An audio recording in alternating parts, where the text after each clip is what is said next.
Haleluya, haleluya, haleluya. Salam saudaraku. Ratapan 3 ayat 22 sampai 23. Sebab kebaikan Bapa Yahweh itu tidak pernah berhenti, rahmatnya tidak pernah berkesudahan, selalu baru setiap pagi. Kita mengucap syukur saudaraku, kita bisa kembali bangun pagi pada pagi hari. Sesungguhnya semuanya oleh karena kebaikan dan rahmat Bapa Yahweh di dalam kehidupan kita dimanapun kita berada saudaraku.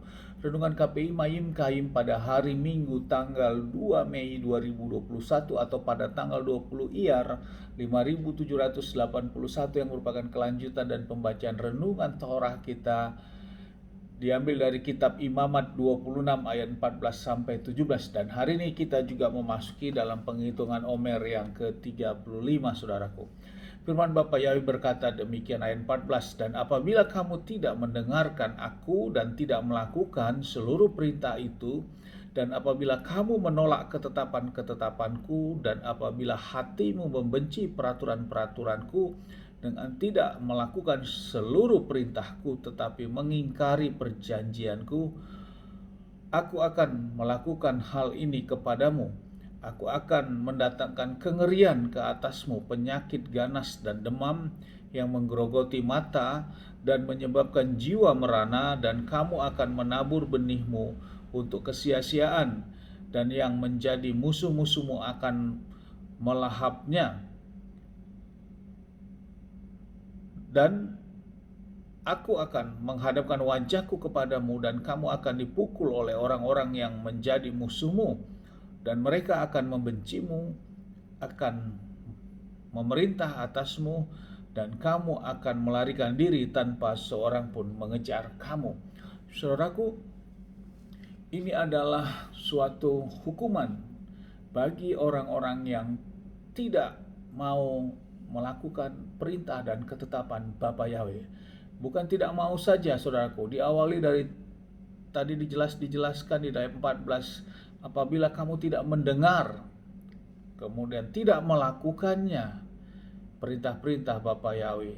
Kemudian apabila dia lebih lagi dia melakukan penolakan saudaraku, dia menolak akan perintah-perintah itu, ketetapan itu saudaraku. Kemudian dia juga membenci terhadap perintah-perintah itu saudaraku, atau peraturan-peraturan itu saudaraku, dan dia mengingkarinya saudaraku, maka Bapa Yahweh memberikan hukuman kepada orang-orang seperti ini saudaraku. Saudaraku, kita yang sudah dikembalikan dalam pengertian akan firman Bapa Yahweh, mari saudaraku, inilah waktunya bila kita masih melakukan dalam gaya hidup kita, konsep hidup kita yang bertentangan dengan hukum-hukum Bapa Yahweh. Ini waktunya saudaraku, kita harus bertobat, sehingga setiap Adonai Yeshua HaMashiach melakukan khotbah di mana-mana, Adonai Yeshua HaMashiach juga selalu berkata untuk kita bertobat saudaraku. Dari zaman Yeshua bahkan sampai sekarang ini, firman Tuhan mengingatkan terus untuk kita bertobat saudaraku. Bagi yang melanggar terhadap hukum-hukum Bapa Yahweh, inilah waktunya saudaraku. Kita dibuat, atau orang tersebut akan dibuat menderita saudaraku, dengan kengerian-kengerian yang dihadapinya. Semua usahanya tidak berjalan dengan baik. Dia mengalami suatu musibah saudaraku. Bila itu terjadi dalam kehidupan manusia, dalam kehidupan saudara, segera kita introspeksi diri saudaraku. Ada apa? Berarti kita kembalikan ke firman saudaraku, bahwa ada sesuatu yang tidak beres, ada sesuatu yang tidak kita lakukan sesuai dengan hukum Bapa Yahweh. Dan disinilah waktunya kita akan meminta pengampunan dan kita bertobat saudaraku. Karena di ayat 40-nya, Imamat 26 ayat 40 juga dikatakan, dan mereka yang mengakui kesalahan mereka dan kesalahan leluhur mereka dalam pengkhianatan mereka ketika mereka berkhianat kepadaku, dan juga ketika mereka berjalan bertentangan dengan aku. Seterusnya Bapa Yahweh mengampunkan saudaraku.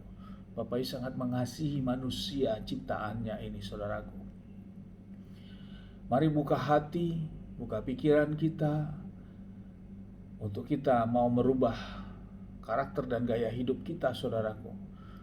Jangan keraskan hati kita untuk kita lebih mengutamakan inilah karakter saya. Karena saya sudah dilahirkan dari dulu menjadi orang yang keras, misalnya seperti itu.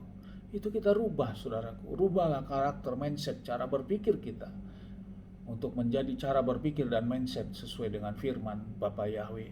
Karena itu yang dikehendaki. Sehingga apa yang menjadi tadi hukuman-hukuman itu dilalukan dalam hidup kita. Dan sebaliknya hidup kita diberkati dalam konteks karena kita mau taat dan setia kepada Bapa Yahweh. Dan itu menjadi gerbong lanjutan Bapa Yahweh memberikan berkat-berkat. Namun sebaliknya bila kita menolak semua hukum-hukum Bapa Yahweh, bahkan mengingkari, bahkan mengkhianatinya, membencinya, maka semua hal-hal tadi, hukuman-hukuman tadi yang kita dengarkan akan menggerogoti hidup kita, saudaraku. Mari kita lakukan pertobatan. Pertobatan adalah melakukan firman juga, saudaraku. Lewat pertobatan ini, maka hidup kita akan diberkati kembali. Hidup kita akan dipulihkan kembali. Keluarga kita akan dipulihkan kembali. Semua usaha-usaha kita akan dipulihkan kembali. Cara pikir, cara pandang kita untuk menghadapi kehidupan ini juga kita dibukakan dan kita dipulihkan. Amin, haleluya. Sukses besar buat kita maju terus dalam iman dan tetap sukses dimanapun berada. Dari tempat ini saya berdoa Bapak yang memberkati dan melindungi kita semua dimanapun kita berada. Bapa Yahweh menghadapkan wajahnya, memberikan kita kasih karunia. Bapa yang menyinari wajahnya kepada kita, memberikan kita damai sejahtera. Apapun yang kita kerjakan, apapun yang kita lakukan sepanjang hari ini, semuanya menjadi berhasil. Dan kita orang-orang yang percaya kepada Bapa Yahweh dan mau melakukan firman dan melakukan pertobatan, kita tidak dipermalukan. Amin, haleluya. Shalom, saudaraku.